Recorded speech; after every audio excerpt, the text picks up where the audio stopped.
What if the confusion, detachment, and inner pressure you feel aren't signs of losing your way, but evidence that your old self is quietly falling apart to make room for something stronger? 1. The first sign of a spiritual awakening is a deep inner discomfort with your old life.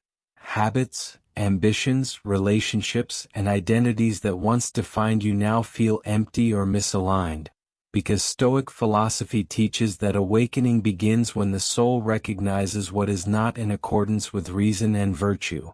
And this discomfort is not confusion but clarity arriving before courage, forcing you to question who you are, what truly matters, and why shallow pursuits no longer satisfy you, as they once did. 2.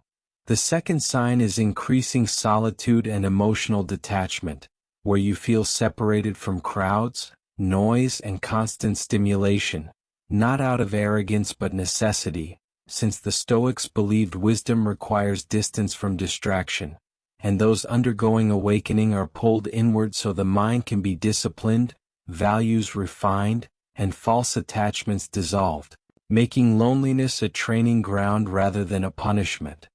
3.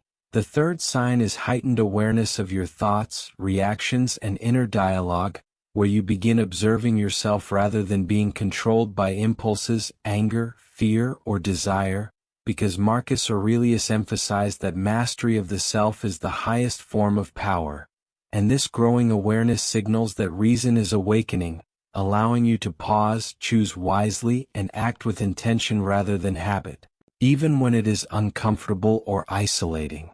4.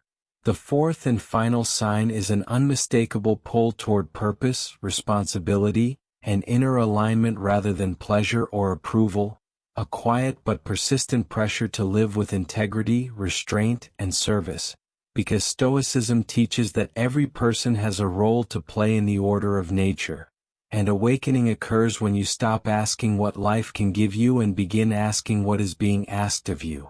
When these signs appear together, the Stoics would say you are not becoming chosen above others, but chosen by your own conscience to rise above ignorance, distraction, and emotional slavery, stepping into a life governed by reason, discipline, and calm strength, no longer asleep to yourself, no longer ruled by externals, and no longer living beneath your true potential.